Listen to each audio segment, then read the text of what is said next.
Welcome to Living the Reiki Life podcast. You are here with Kristi and Amanda coming at you from the prairies in Saskatchewan, Canada. The podcast is going to be about Reiki, our Reiki journeys, energy healing, and other healing modalities. We are going to interview some of our gurus and cover a vast majority of topics that we find interesting, and hopefully you do too.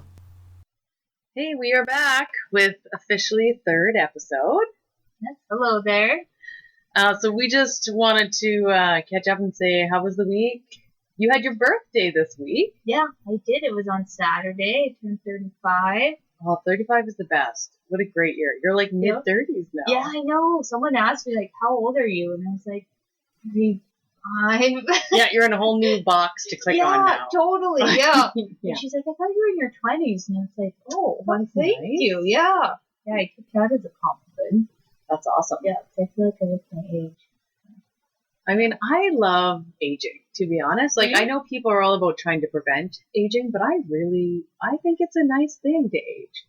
Gracefully. Yeah, gracefully. Yeah, but the past 3 years, I feel like I've had more gray hair than ever. Yeah, I mean, but at least there's hair dye for that. Me Yeah. too. Like, I've been going gray since I was at least 25. Really? Yes, my Oh. sister, sorry, Melissa, Oh. same thing. Like, we have to keep on top of it. I've never noticed. That's because I keep on top Yay. of it. Oh, it just like Yeah. it just makes me feel like so old lady. Oh, When I no. see this big streak of gray and then oh man. And it's always the ones right at the beginning of your face, like Yeah. right at the front. Right where you would see it, like right where I part my hair. But if I part this way, it'd be fine. Yeah. But Yeah. my mom said that my grandma went completely gray by 25. So I'm doing pretty good. Ooh. Yeah. Yeah. And we should just be grateful we're not like men who will have to deal with hair loss and things like that. Yes. Oh, that would suck. Yeah, definitely. Yeah. But really, that's the only thing they have to worry about when they're. Yeah, that's true. I mean, I guess they might worry about gray as well. But I mean, it's always Yeah. like that salt and pepper, and like that's the look. Yeah. You want to look that way. Yeah, some of them do look better with a little salt and pepper, I think. Mm-hmm. Yeah. Okay, so episode 3. So when I was prepping for this episode, and I was doing the June astrology update, I noticed that I made an error on our first episode. May has the new moon in Taurus.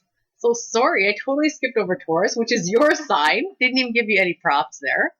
And of course, Taurus is an earth sign. It actually represents like foundation and the money. So sorry, y'all, if you missed that, but it's okay. Here comes Gemini season now that we're going to be into June. So for astrology for June, we have a full moon on June 3rd in Sagittarius, which is a full strawberry moon. The name is very appropriate as it fits with the summer approaching and it's time to enjoy the fruit. Other names for the June full moon are rose moon, mead moon, and honeymoon. Lots of honeymoons in June. This will be the last full moon of spring before summer solstice occurs. The summer solstice marks the beginning of the astronomical summer and the end of the astronomical spring in the northern hemisphere. Jeez, astronomical. That's a mouthful. Yes. June new moon is June 18th in Gemini. The new buck moon takes its name for the time of year that antlers start to appear on the male deer. Other nicknames are thunder moon or hay moon. So get out those notebooks and start writing out all of your new intentions. New moons are the time to get those seeds planted. Gemini in the tarot deck is the card of the lovers, actually. So if you're wanting to call in a new relationship, this is the sign to do it. Yep, it would be. Yeah. I love that. I love how it coincides with the tarot. Yes, it really does. Like, we'll do an episode on it. It's so fascinating. Yeah. But And then the planets, and tarot ties into so many different things. yeah, it really does. It's super interesting. And to be honest, this is how I reeled in my man, was definitely working with new moon rituals and calling in exactly what I wanted, and it 100% worked. Yeah, that's right, hey? Yeah, like down to the specific details. So be specific. Yes. And, write down everything if you want. Not even if you think it's selfish. Like, just write it down. yeah, get it out there. Get it out on paper and then out into the universe. Because, yeah, moon work is amazing. And I haven't really been consistent with it lately. Just kind of like been so distracted with other things. And I'm like, oh, like, I need to get back on it because I used to, like, gather up all my crystals and put my water outside for the full moon to charge it up. And I haven't done that. I need to get back into it. And then the full moon, of course, is like when you release everything, and then you're like cleaning out your space, like physically, spiritually. And then the new moon, you can manifest and bring new stuff in because now you have that clean slate. So it's just a really interesting way to manifest. Yeah, I love it too. Yeah. And I find it just gets my head into that space as well. Like sometimes I can slack on it, but like when those moons come up, I'm just like, oh, gotta do it, you know? Yeah, because you have that limited window. Like I heard of, you can do it like on the day of the new moon or full moon and then a couple days after. Yes, I've heard that too. Yeah. Yeah. So you're not on that day. Yes, you definitely got some grace period. Yeah, but always most powerful on the day of. Yes. Yeah. So, again, days to look out for. June 3rd and June 18th. Let's talk about the summer solstice that's coming up. So that's going to be June 21st. Summer solstice marks the astronomical beginning of summer on the Gregorian calendar. It's the longest day and the shortest night. It's the way that the earth is tilted towards the sun. So super neat. I didn't actually know that. After we reach the peak of the longest day of the year, we slowly start to decline to those shorter winter days. So like bittersweet. Mm-hmm. People from cultures all over the world have held summer solstice celebrations in celebration of the light of the sun for thousands of years because it is one of 4 solar festivals that fall with the wheel of the year in the annual cycle of season. So traditionally, people gather with family, friends, to celebrate the return of the light, of the sunlight, as the days are longer now. Life in general, fertility, and the potential for a good harvest.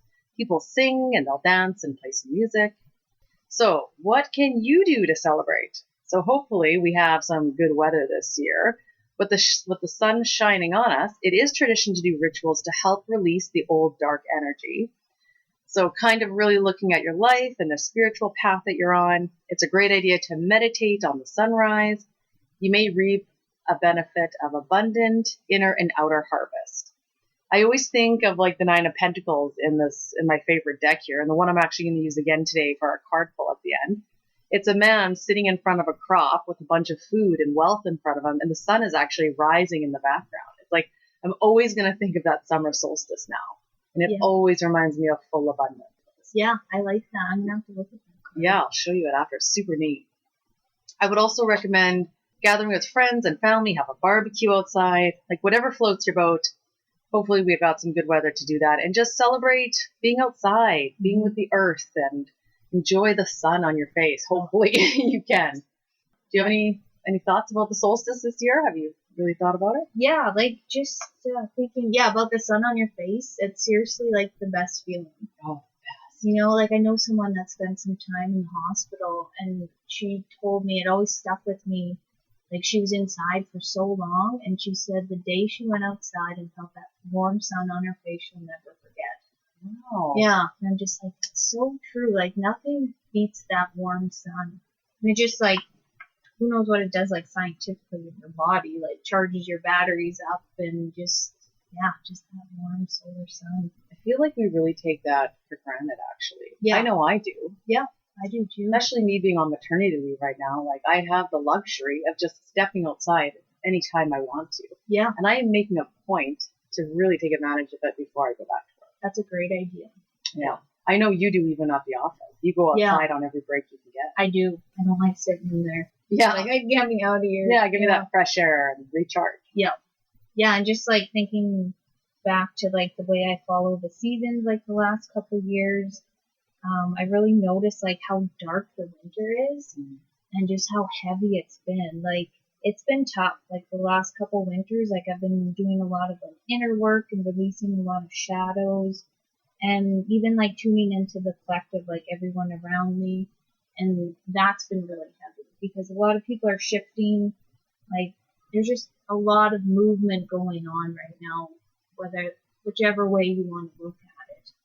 So when the spring comes, it really like lights up my soul because I know better days are coming. And you can't like get to the light without the dark. And unfortunately, it's kind of like the way the world works. And if you think of like when you plant a seed in the soil, it's in the darkness, and then it grows up towards the sun, and the seed pushes out its way to the light. And that's like really how I feel when summer comes. Yeah. And I also think of like the Leo energy. So it's like that lion, like that hear me roar kind of thing. That's like the energy that makes me uncomfortable, but I also like enjoy it. And it's just like about putting yourself out there and being like that big bold light that you are in the summertime. So that's like why people feel more like going outside and like being with friends. They don't feel like staying inside and not doing anything. It's like you need to get outside and connect. It's just like that's what's in the stars and the season. So yeah, go along with it.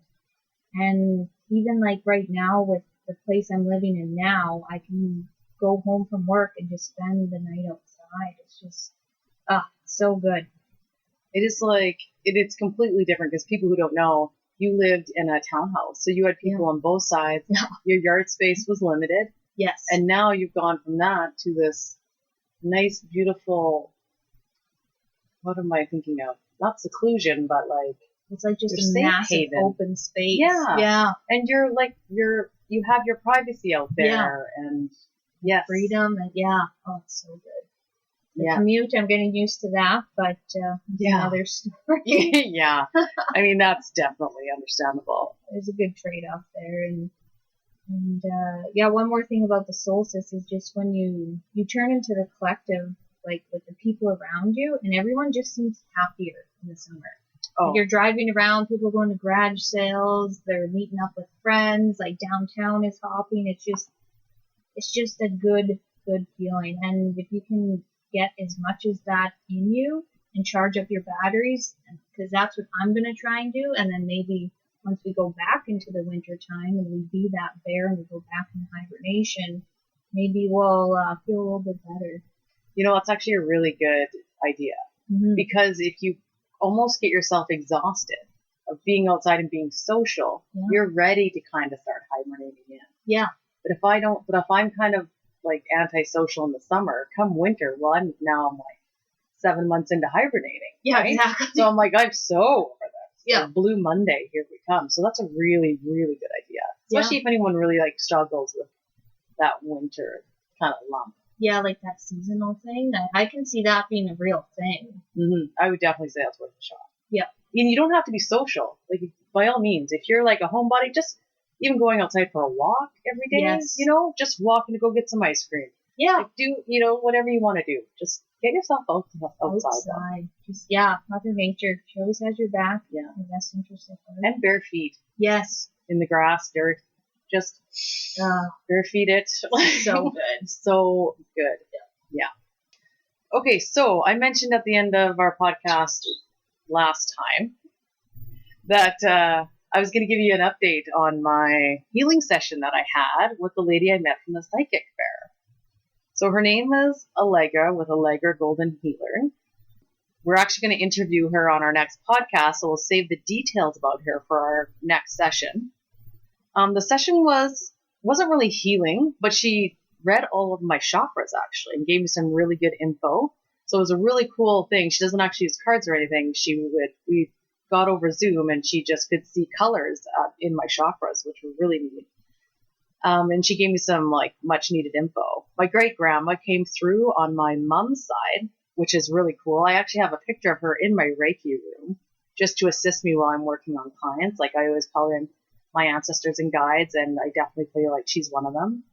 I was meditating one day and she came to me, and I didn't actually know her, but I thought it was always really special, and ever since then I've just known that she's been with me, especially on my spiritual journey. Another really neat thing is that she actually talked about a little girl spirit around me. So I have one baby right now, he's 10 months. I've known that if we have another baby, it's going to be a girl. I've kind of felt this little girl spirit, and she just confirmed that, yes, she's hanging around and she's, ready to come through if I'm willing. So I was kind of on the fence before, like, do we do this again? That first time mom, you're kind of getting through the rough patches of figuring out how to be a mom and your lifestyle changing. But this pretty much confirms that I need to do this again. Our son was really for my boyfriend, and I feel like this next baby is going to be kind of for me. So I really want to kind of see this through. So really good piece with that decision. I had so much to take away. She had really good messages for me. One of them that really stood out was she told me that I need to slow down and enjoy the journey that I'm on. I'm always in a rush to get things moving. I want to advance my Reiki practice. I want to advance my capabilities with readings and just like keep moving rapidly in this direction. And she reassured me that just slow down, believe in the divine timing of things will happen when they should, enjoy my kids, enjoy being a mother, and really like bring back play and like really kind of hone into my inner child, which is exactly what we're going to talk about today. So it was super fitting, and just like let her shine and be that child with my child. And another funny thing she mentioned was to meditate more. That was my goal for the year, and it keeps like hitting me in the face. I know I need to meditate more. Came up when I was at the psychic fair. I was flipping through a book. The book that opened was To Meditate. I was like, oh my God. Like, I got you. So of course I'm trying to meditate this week, and I would be like, oh, nothing's happening. And then thinking about all the other things I could be doing when my son is napping, and yes, so still planning on trying to make that the goal. The signs are definitely everywhere. Yeah, and it's funny, I heard someone say, like, when you hear a sign, like, 3 times, it's like, okay, get on it. Intervention is going to happen. Yeah. You will be forced to meditate in your own way. I know. Yeah. Yeah, just finding that time, but, once you get back in another rhythm, you'll find your groove again. Yeah, you're right. I think so. Definitely adapting. Yes, yep. Yeah, that sounds like such a cool session with her. Yeah, I really enjoyed it. Yeah, I like how she, like, read the colors and then touched on everything you wanted to hear, and just, like, grandma, her little baby spirit. Yeah, it was a very good reading. So you had some funny stuff happen in between our episodes here. Oh, yes, of course. Here we go with another funny story. So if you get like freaked out by like spirit encounters, maybe skip this ahead because it is a little spooky. I've told a few people about it, and the one girl I told, it kind of scared her, so it's like, sorry. Yeah. So last episode when we talked about like my third eye and it opening up, and then I said, well, I haven't had a spiritual experience in a while, like with spirits. And as soon as I said that, I was thinking, I just invited something in. I just had this weird feeling. I like jinxed myself. We'll see what happens, right? So I'll give it like a little like backstory here of like this whole, how all of this came together. So I met a girl named Haley through a mediumship course I took a couple years ago, and she's all the way in Australia, and we met online, and we've kept in touch because we have a lot of like the same beliefs, and we practice on each other, and it's just like a really cool friendship. And it's interesting when you've never met someone in person, but you just share that close bond. It's just kind of neat. So she's been bugging me to go live on Instagram for months, and I've been shutting her down because it scared the shit out of me. It's like, no, let's do next week, and then she just stopped asking, and then finally she's like, no, let's do it. So I was like, okay, let's do it. So this was Saturday. We booked it for Sunday. I was like, Kate, look, I'm good. I'll just freaking do it. And what we were going to talk about was earthbound. So earthbound spirits are like ones that haven't crossed over yet. So the person has passed away and their spirit is still kind of roaming around Earth. And you have like 3 different types of earthbound spirits. I've learned this through my Akashic Record course. So you have like earthbounds that are like loved ones that hang around, or like friends. And then you have the independent ones that you could pick up anywhere, just hanging around. And then you have like a disruptive one, like an asshole, that just like disrupts your life. Like they're the ones that give you the creeps. You can see the shadow. You can feel the coldness. Like those are the ones that are really noticeable. And that's the run-in I had.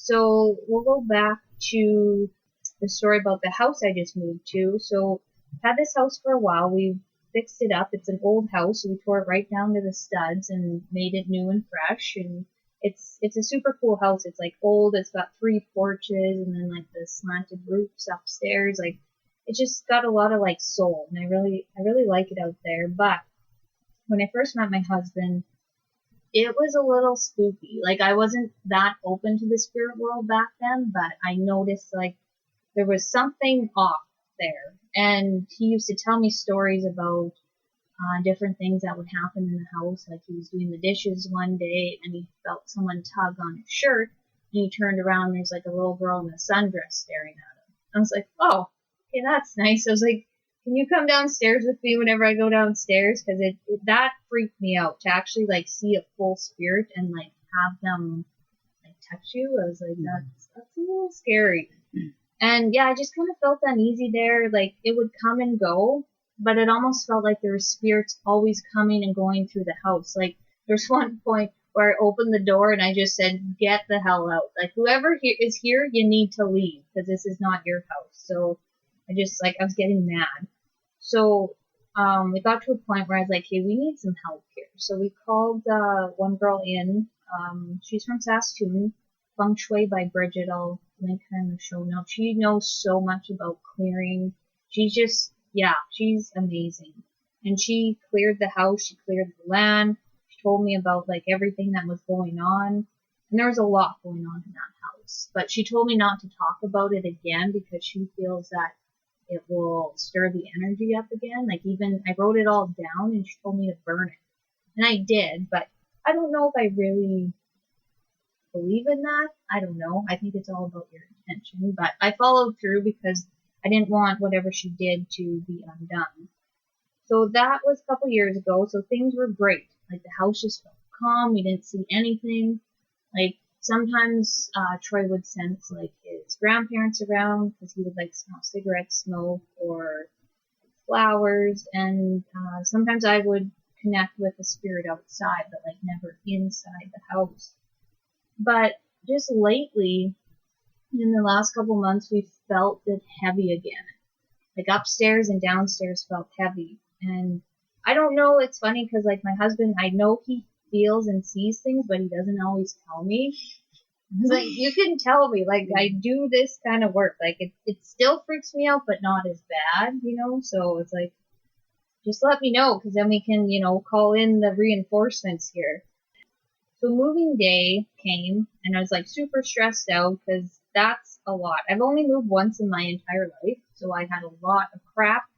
And it was, I don't know. People don't really talk about moving, how crappy it is. It's the absolute worst. It's the worst thing you're going to do. Like, oh my God, and I'm still unpacking. Yeah. Like, it's just, but I moved into a house that was already full of stuff. So it's hard to like find and organize and so it was a lot. And when you're stressed out, you kind of let your guard down. Like I didn't have like my daily spiritual practice where I put a protection, I clear my field. Like I wasn't doing any of that. So you're just kind of in like a vulnerable position almost, I feel.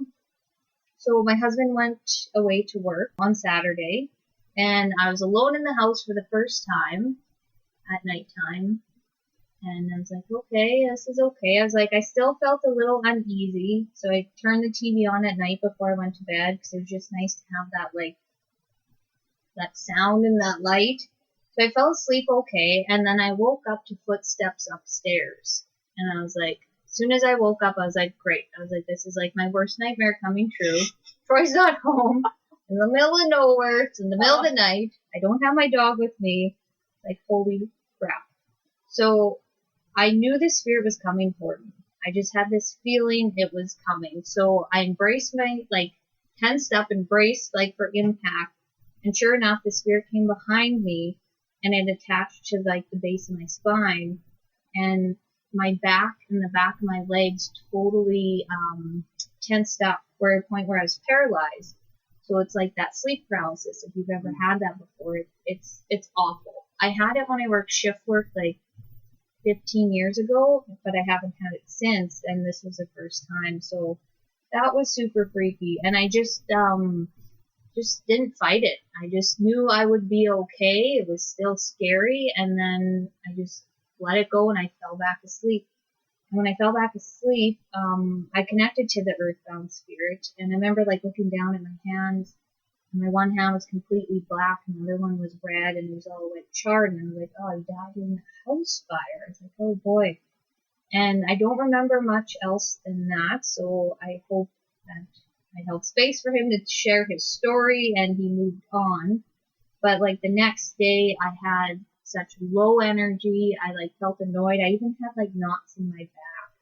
So it was like really a physical experience as well. So it was not fun at all. So I was just sitting on the couch in the morning, and I noticed Haley texted me like, hey, we're going live today because today's Sunday. So I saw her text. I was like, no, I don't feel like it. I'm good. And then she messaged me again. She's like, you will not believe what happened last night. She's like, I had sleep paralysis. And I was like, holy shit. I was like, you won't believe what happened to me. So right away, we're like voice noting each other. And we started talking. She's like, hey, we need to go on live. We need to explain this to people and like share a story. I was like, yeah, I guess so. So we ended up doing a live. We talked for over an hour, and it went really good. It just felt good to like share my story and get out there. And I think we had like 5 viewers, but hey, whatever. And you can go back and watch it, of course. I thought it was excellent. Yeah. Yeah. So good. Oh, that's good because yeah, I was so nervous, but I called in some help and some guidance, and it went pretty smooth. And Haley's like super easy to listen or like talk to. We'll have to have her on the podcast. Yeah, definitely. Yeah, and it's wild when you think about her in Australia, me in Canada, and we had like this crazy earthbound experience with like, and she feels like it was the same earthbound visiting both of us. He's like, hey, I'll give you something to talk about tomorrow. And yeah, so that's my story. And I just wanted to like share with everyone that if you ever like feel scared, you just have to remember like you're the human having your human experience. This is a spirit. Like we are so much more powerful. Yes. Than the spirit. Yes. Like we're in power here. Mm-hmm. So just like embracing that power. And that's something I had to remind myself of because it was freaky. You know, like we deal with like the spirit world all the time, but this one just shook me. But I cleared my house through the Akashic records. He's gone. Everyone's gone. Everything's closed. We got protection. It feels good now. So stay tuned. Yeah. Because nothing else is going to happen. That's right. No, I think it's really good. You cleared your house. Yeah. For anyone else who like suffers from sleep paralysis, or you feel like there's something that comes at certain times, it's such a good reminder. Like you're the human. You can demand they leave. They have to leave. And you know, when in doubt, I like how you decided you're not going to fight this and you just went to sleep. Yeah. Actually, I like that. Another thing to call in Archangel Michael for protection. Yeah. Archangel Michael for protection. Like, he will come and help as well. Always know you have angels and guides all around you. Call them in for help. Yep. And you know what's funny? I think of that now, and Yeah. I didn't do that. I know. At the time, you're just reacting. Yeah, but it's just like his protection is flawless. Yes. And it's always, yeah. And it's funny, like, he's got, like, the connection I have with him, I find him to be quite funny. You same. Yeah. Funny. Yes. He almost reminds me of the genie from Aladdin. Yeah. He's just light and fun and always has your back and always says, like, if you remember, like, Mortal Kombat, they're, like, flawless victory. That's what he always says, and it just, like, makes me laugh. Like, his protection is, like, that good. Yeah. Okay, so episode topic for today is all about the inner child. So, working with the inner child is a vital component of your spiritual awakening journey because it reconnects us with that wounded element of ourselves, our child within.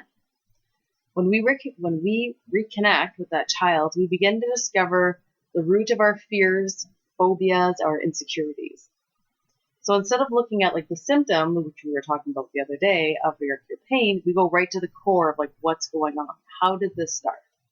So it's like we're turning on the lights to the dark parts of ourselves or our soul that we can heal, and we can address the fear so it doesn't have to hold on to us anymore.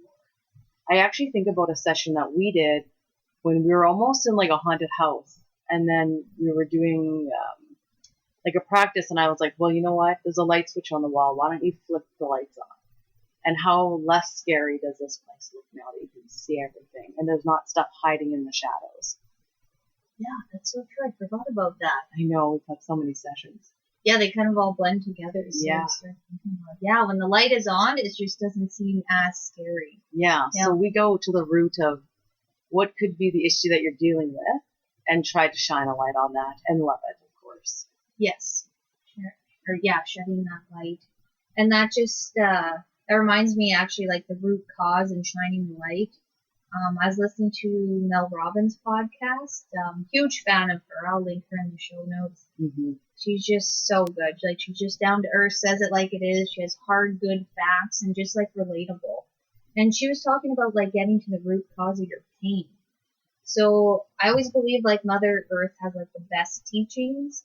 So this one relates to like the weeds in your garden. And she was talking about how she had all these weeds in her flower bed and she couldn't get them out, but she was just like kind of cutting the weeds. She wasn't like pulling them out by the roots.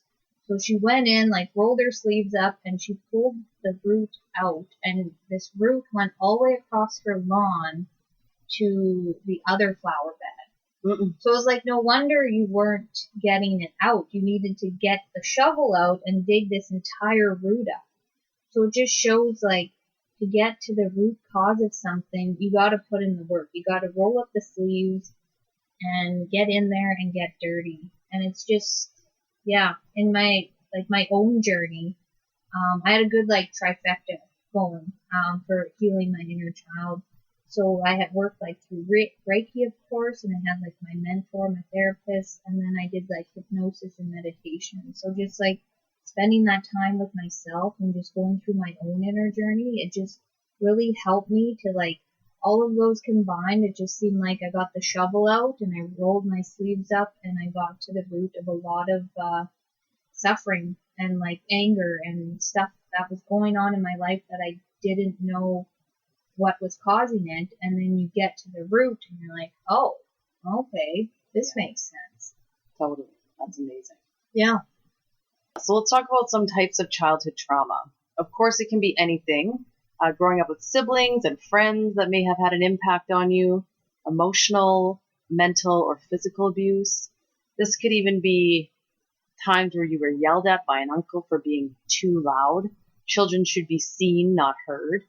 And ever since then, you've had this unknowing or knowing association to be quiet or reserved. So not being in your like true essence. We would go in and go to the root of that scene and heal it, talk it out, and love that child. Provide a safe place to release that pain we might be holding on to.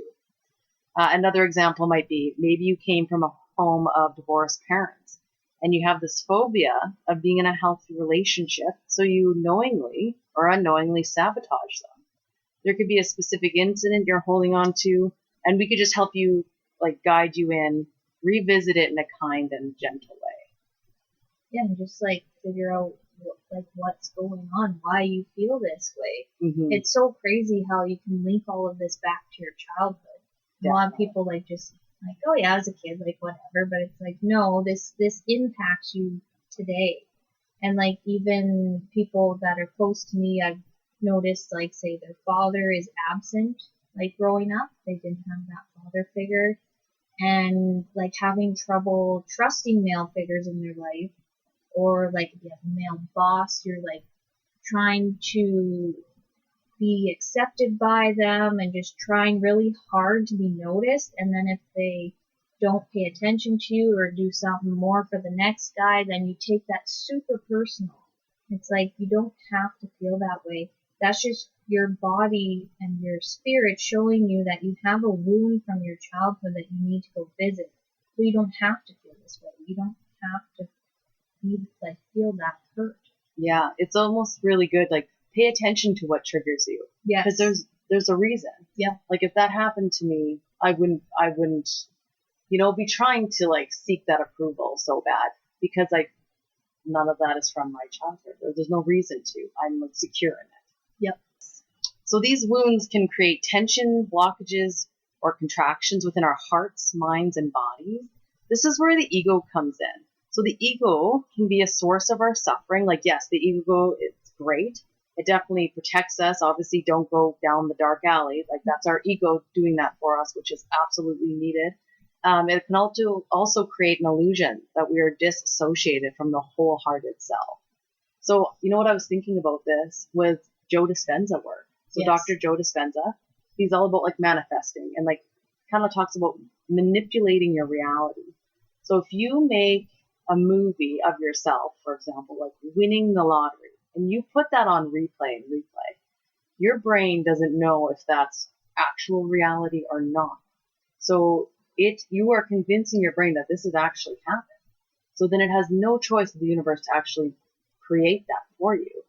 So if you are reliving on the other side, your ego is reliving that hurt and that pain, well, that is going to be your reality and what keeps kind of coming up for you, right? Mm-hmm. So it's really important to like kind of go down to the root of it and just figure out so you can heal it, be at peace with it, and move along.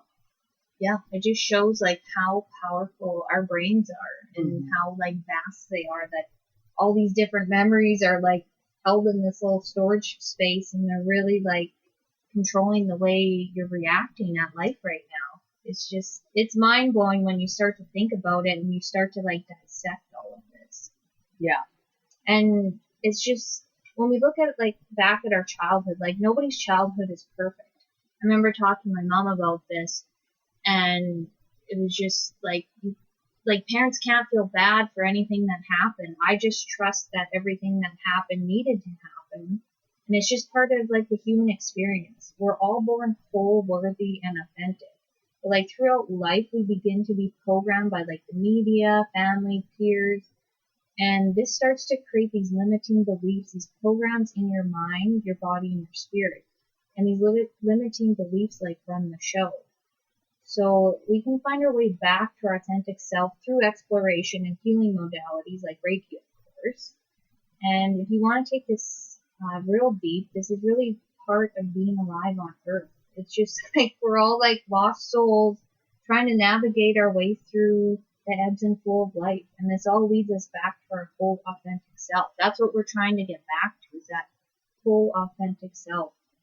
And it's just quite a challenge. And it really depends like what you signed up for on this lifetime, really. Like what did your soul want to experience? Yeah.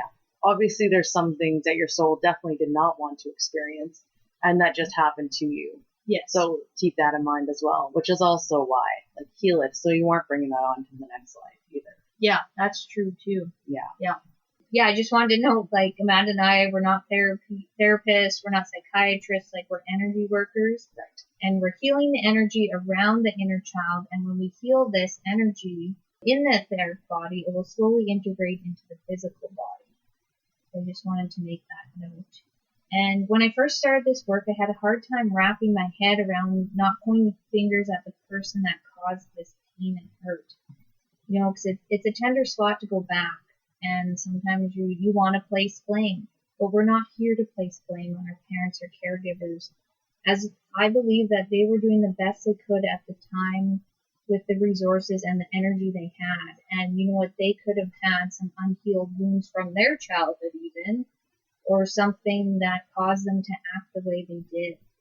And it's okay to feel the feelings towards them, but not to place the blame. Yeah, just like I said, and I believe we choose our parents in this lifetime, and the experiences and the lessons, and we learn and grow like alongside our parents. Yeah, absolutely.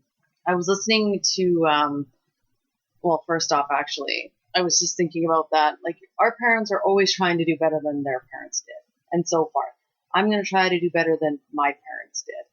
And I was listening to a podcast recently, and it was about the guy who wrote the book, The Subtle Art of Not Giving a Fuck. And he talks about how we have to own our trauma and everything we've been through. It's the only way we're going to move through it. You have to strip away that victim mentality and really take charge of your life. Another really good thing in that Amanda Frances book that I lent you, it's called Rich as Fuck. And she talks like you have to heal as well, right? Everything comes back to healing inside. And she talks about the steps of, I forgive you. I'm sorry. So I forgive you for what you've done. I'm sorry for the part that I played in it. I forgive you and I love you and I love And it's such a great practice. So if you think about things that are coming up, that's another way, right? Like, I forgive you for what had happened. I'm sorry for my part that I played. Like, I forgive you and I love you and myself. I really like that. It's a really good way to like let go. Yeah, she got that, and I don't remember where she got that from, but it's super powerful, and I really like that practice she made us do in the book. Yeah, that just feels like a gentle way of approaching things too. Yeah, and right, we always going back to like love conquers all. Yep, it really does. You're not just like ripping the Band-Aid, being like, okay, now what? It's like, no, I have a plan. To ask myself those 4 questions. Like that. And like when we look back at childhood, all like developmental phases of our childhood are so important. I learned the different phases when I was doing some work through the workshops by Lacey Phillips. It's To Be Magnetic. I highly recommend her workshops. They're really powerful. They're science-backed, they're spiritual, like she's got everything combined into one. So it's just some deep healing has really happened through that work with her. I think she even has a therapist on hand too now. Yeah, she does. Something important to note that I learned was that children think in absolute. So that's like an all or nothing, which I didn't know, but it makes sense now looking back at like my own childhood and what happened, that yes, this is the way like my little brain was moving. So like an example would be, if my dad doesn't listen to my stories, then I'm not worthy of being heard by others at all. And this pattern of thinking can follow you into adulthood because this pattern has been imprinted into your subconscious. So you can attract like different people into your life that don't take what you're saying seriously. And this can replay over and over until you get that shovel out. You dig up that root and heal this limiting belief about yourself. So an example would be infancy. So this is where we learn if we're wanted, who we can trust, and how we feel safe. So this like takes me back to my own story about when I was born. It's still a bit of a tender story, so I'm not going to share all of it, but something that I've worked through. And I had to spend 2 weeks in the NICU when I was born after I had like a major surgery. And I've had to do a lot of healing through that time, which like I realized in my 30s what was happening all linked back to me as a baby, which is wild to think about, like just playing out day after day all these years. And I read this one quote, and it talked about like the first 40 days of your life can affect the first 40 years of your life. Wow. Yeah. And then I also started like reading about in Eastern cultures, they do something where you're at home, like the mom and the baby go home and they don't go anywhere for 40 days.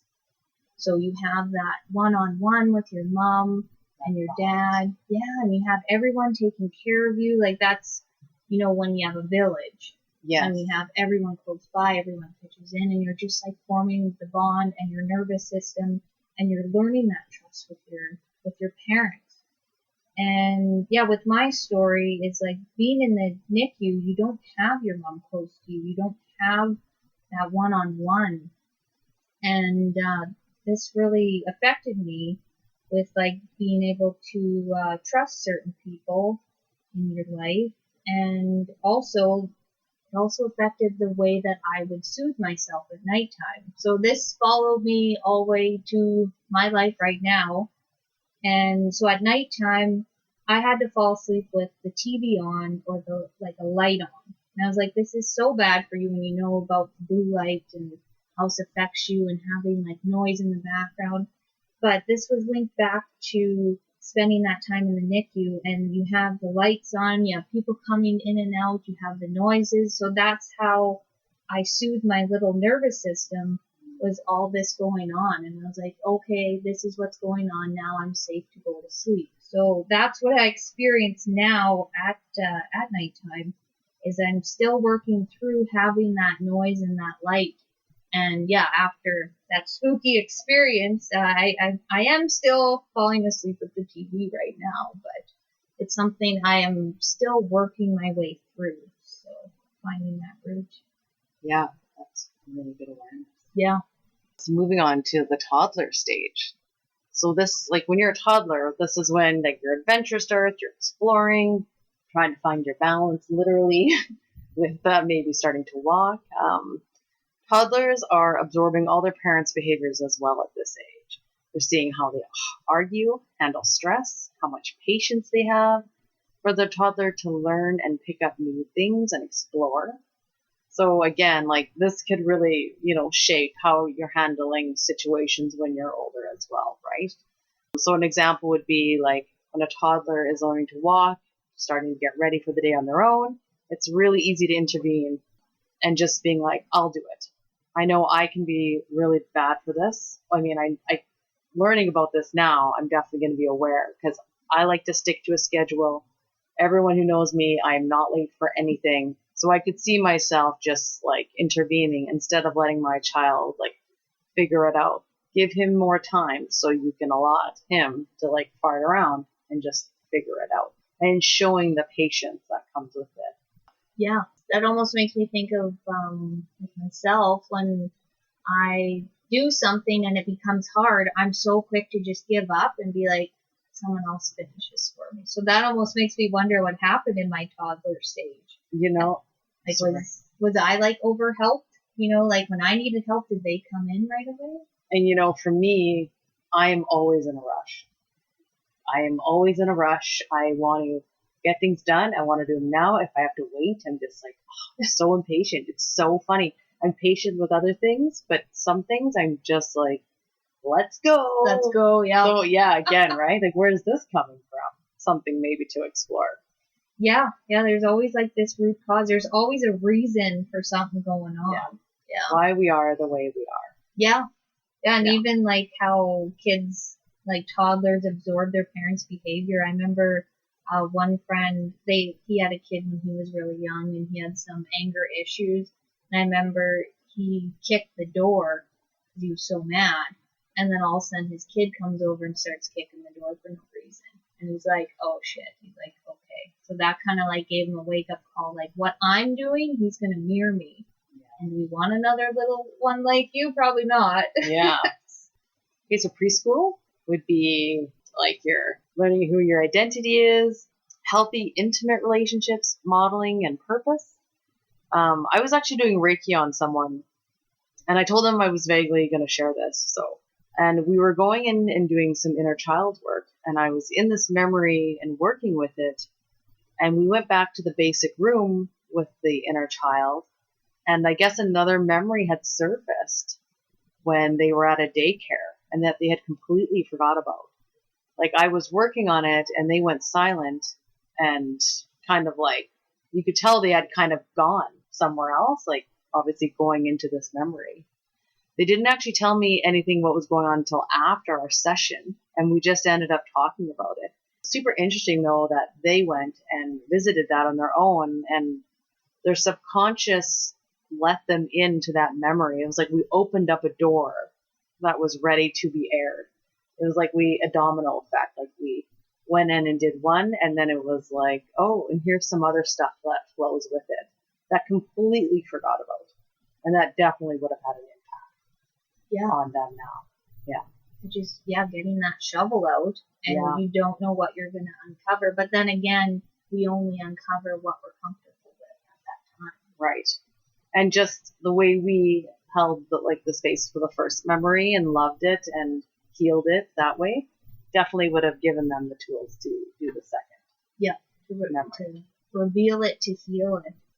Okay, the next stage is the school age. So that's when you start to know yourself and perfectionism and value for your authentic gifts. And memory comes to mind. I think I was in grade 6 and we're having a class discussion. And I had a great comment to add to the conversation. I was excited about it. I put my hand up and the teacher ignored me and answered everybody else's hand. And I kept my hand up, and it started getting tired. So this was probably 10 minutes long. And finally he looked at me and he's like, oh, okay, Kristi, what do you have to say? And I shared it. And he sloughed it off. So at that moment, I felt so crushed. I was like, I thought I had a valid opinion to contribute to the conversation, and then it was just shut down. So at that point, in my mind, like that all or nothing thinking, I felt like my voice wasn't worthy of being shared and nobody cared about my opinion. So I know it sounds like extreme, but this is what like was programmed into like my subconscious at that point.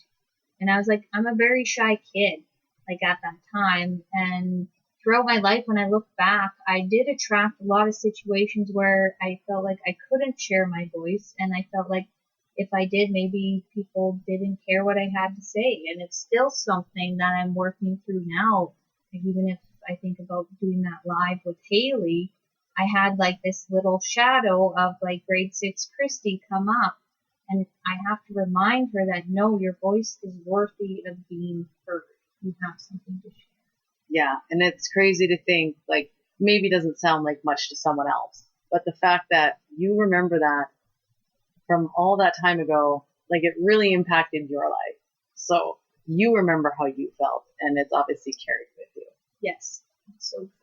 You know, I thought of a really funny story while you were sharing yours. Sorry to kind of make light of this. When we were like in grade 4, like, of course, you'd have to raise your hand, right? Yeah. It's like, who knows the answer? You'd have to raise your hand. I remember we'd raise our hand, and there was this one kid in my class who'd always raise his hand right after the teacher would pick someone. So he'd be like, uh-oh. And he did it, like, constantly. It's like, dude, like, the teacher knows what you're doing. Yeah, she could see it where he threw it. Just but it's like, oh, well, like, I knew it. I tried. So funny, but don't call on me, but I know it. That is good. Yeah, it's so funny. So I had a healing session with a lady named Chloe. I actually found her when I was listening to, I believe it was a To Be Magnetic podcast. That's actually. right, yeah. It was so good. And so she could see me as a child, a school-age child, in a hallway, and I was being picked on by some boy. So she did a remote healing session for me and cleared out my solar plexus, so like my stomach. I was laying on the floor of my basement suite, and I started to bawl. Like, I ugly cried so hard. I was trying not to cry so hard. It was like almost embarrassing. But she actually had to like keep telling me, you need to release this. Stop fighting. She actually told me after our session, she's like, I don't normally talk during the session. She was like playing like singing bowls and like doing our own ritual, spiritual thing. And she's like, she had to keep telling me, you need to keep going. So this session was about an hour, I believe. And I couldn't even speak to her after the session to talk about it. I was barely hanging on. Like, it was ridiculous what I was holding in there. Like, this was out of nowhere. It was so powerful to think I was carrying that pain around from this incident for all my life. I'm sure this wasn't like an isolated one-time event in the hallway, but like even like to remember it, I don't even remember it until she was telling me about it and I was trying to piece it together. I actually had to even ask my friends and family about it. Like, hey, do you remember this like happening? And then like, yeah, some of them actually were like, oh yeah, I'm pretty sure it was this. And it's just crazy that my ego would completely block that out, just almost keep me safe from remembering that. So yeah, really good experience. And I can't believe how much I was able to release. It was amazing. Yeah, the power of tears, you know. It sucks at the time, but it's so good after. It's honestly, like, I think, the best way to release. Yeah. One of the best. I think so too. And that just shows like the body keeps score. You know, like you might not remember it, but your body does. Yeah. So that's awesome that she was able to hear that. Let's move on to the adolescence. So this is like experimentation with identity and like healthy experimentation with sexuality and like the sense of self. So this is like that awkward stage, you know? Puberty. Yeah, it's that fun stage where you're just trying to like be cute and weird things are happening with your body and you feel weird. And I was a late bloomer to this game. So was I. Really? Yeah. Oh yeah. Like 16. I don't even think I really got in touch with my divine feminine till like I was 20. Yeah. I don't even know if I wore makeup in high school. No? That would be unheard of now. Like, this was a weird time for me. I was also larger. I don't know what was going on. I know it's kind of crazy to think back about it and like just think of like your brain and the process and everything going on and just like wanting to fit in so bad. Yeah, I definitely think this is where a lot of my personality was shaped. I think I had to rely on like maybe being witty or funny to make up for other laughs. Oh yeah, I never even thought of that. Mm-hmm. I mean, it's good. Yeah, I've definitely healed that girl now, for sure. Being the woman I am now, and me living the way I do now has definitely healed that girl, for sure. I know if you even think about like if you could go back and tell your teenager self what you know now. Oh my God. Yeah. So many things. I could probably write a book about it. Like don't care what people think so much. And who cares who's popular, and it's okay if you have a snaggle tooth. You know? Yeah. You don't need to wear the designer stuff. No, you don't need to beg your mom to spend $100 on a stupid bunny hug. Like, no. And I did do that. And like, how bad was that? But of course, mom gave it to me, and you just fitting in was the most important thing. I mean, naturally, that is your world at the time. It is. So it's understandable, but very good homework. We'll get to the homework at the end, but yeah, that's right. Yeah, super good. This actually brings up a story about the school dance. So those were like a big deal at the time. You know, like you got to pick out your outfit. You want to look cute. You want to like dance with the boy you have a crush on. Mm. And I remember like building up this courage to ask this boy to dance. And I'm like super shy. Super shy. So this was like out of character for me, but I just wanted to do it. So I remember like this memory's so clear. I remember walking over there and I asked him, and he looked at me like, what, why are you asking me this? And then he was just like, I gotta go over there. And I walked away. And you just see my little heart just crushed.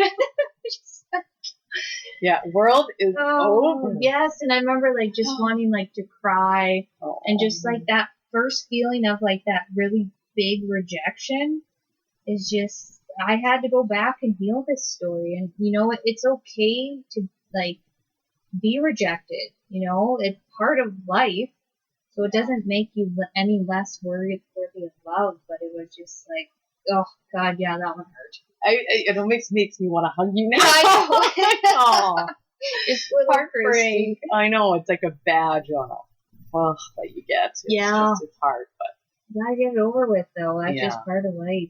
So it's like interesting to kind of like review these, right? And like kind of see how we are as adults now, and how we can kind of pinpoint certain characteristics to how we are now through our life incidences that we've had.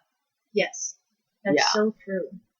And I find like I'm good at noticing patterns of people. Like I don't like analyze everyone, but if someone's like really upset about something, I like to like kind of like, hey, why are they having such a strong reaction to this? Like, I don't care. Like, why is this hurt this person so bad? And, you know, I think about like one coworker that is like so terrified of making a mistake at work.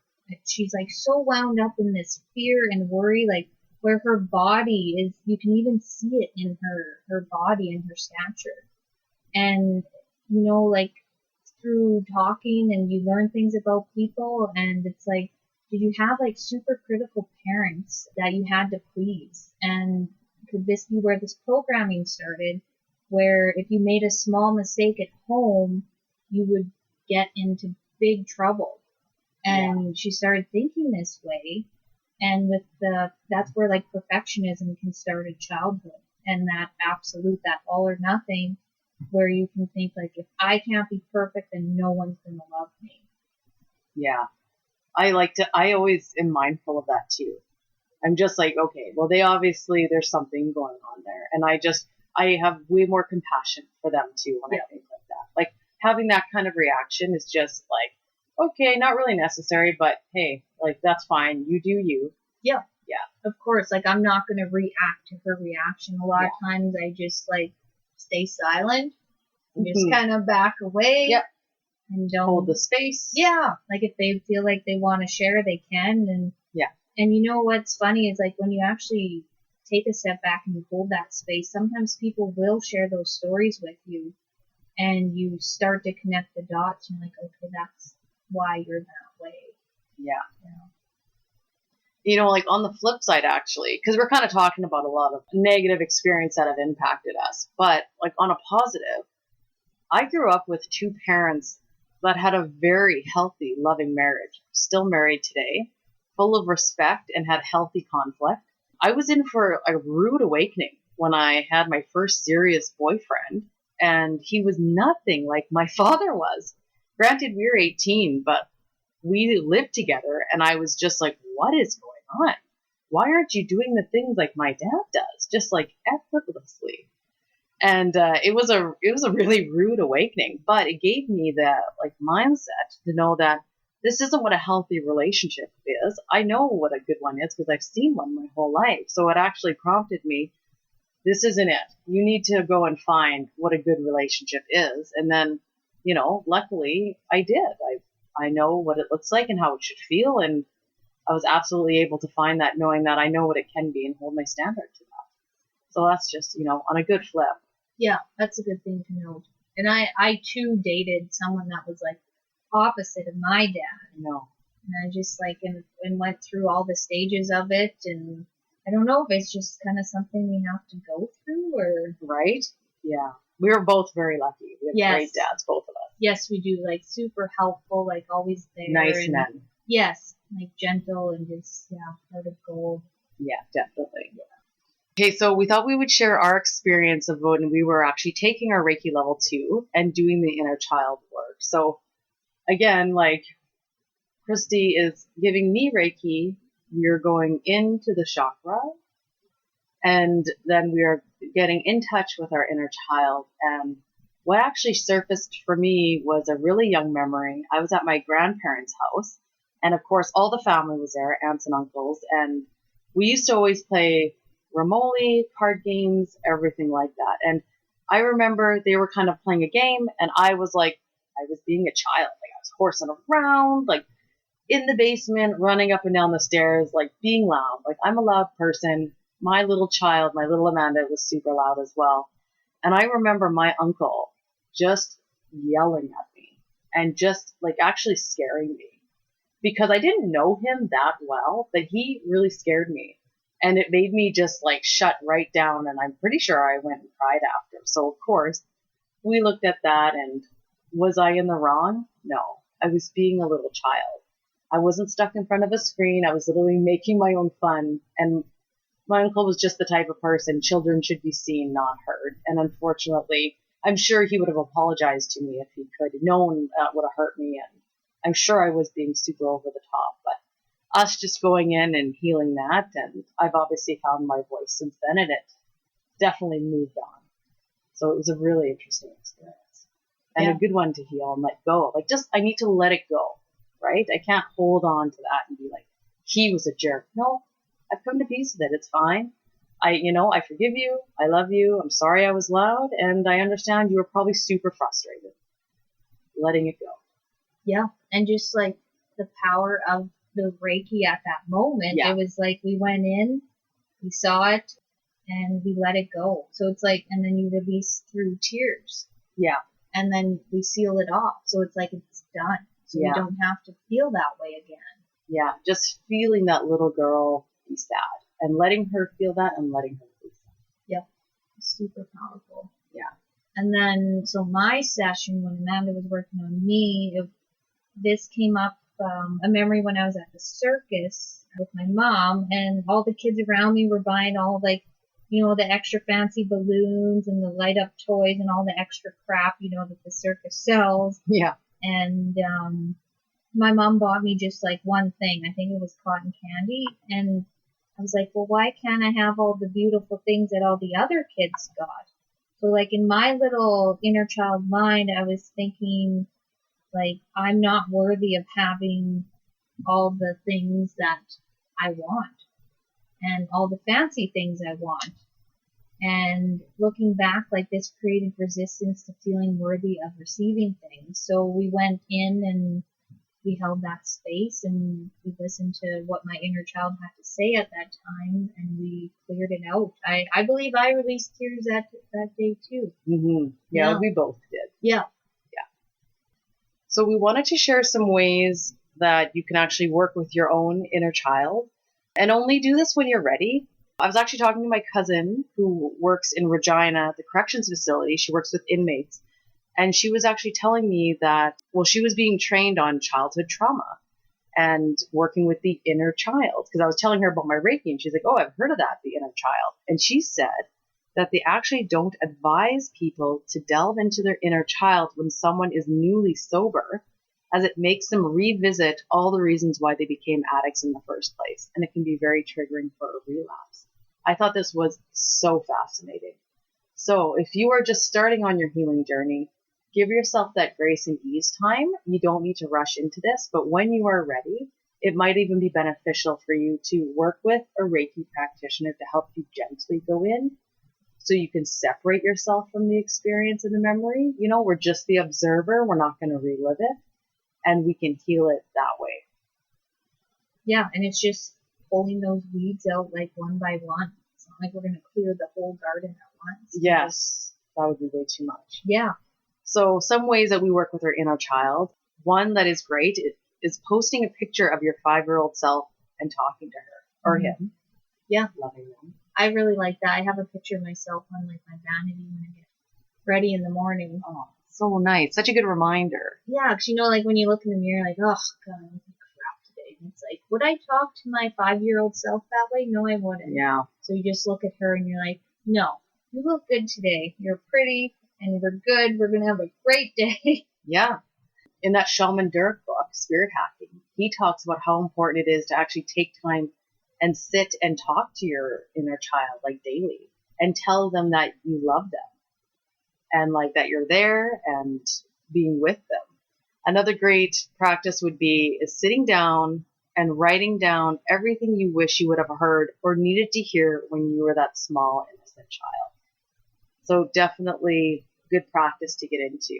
You're starting to want to heal. What do you wish you would have heard of when you were in grade 4 and somebody yelled at you? You went to your parents and they didn't console you.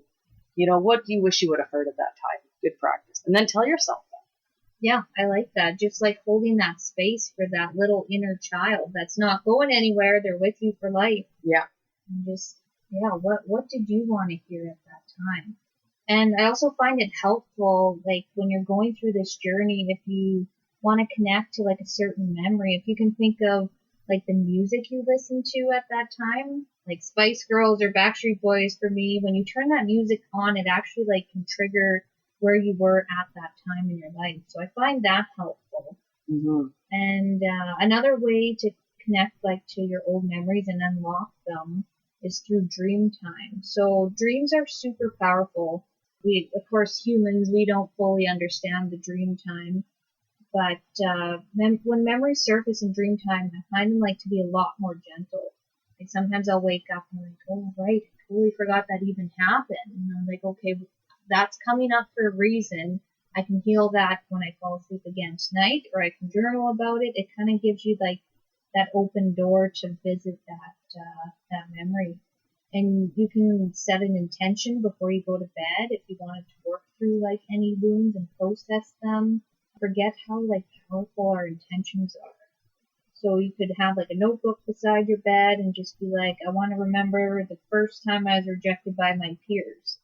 Because like maybe in your life right now you feel the rejection of someone and it just like really, really hurts and you have no clue like why that hurts so bad and why like that inner child wound is coming up. So it's a good practice to do. And the next morning, if you remember it, you might get some clues about what happened, and then you can start to work through that. Or you can take that information to like a therapist or your Reiki practitioner or a friend and just like start to work through it. Yeah. Dreams are a really great way for me to get in touch with my subconscious. Yes.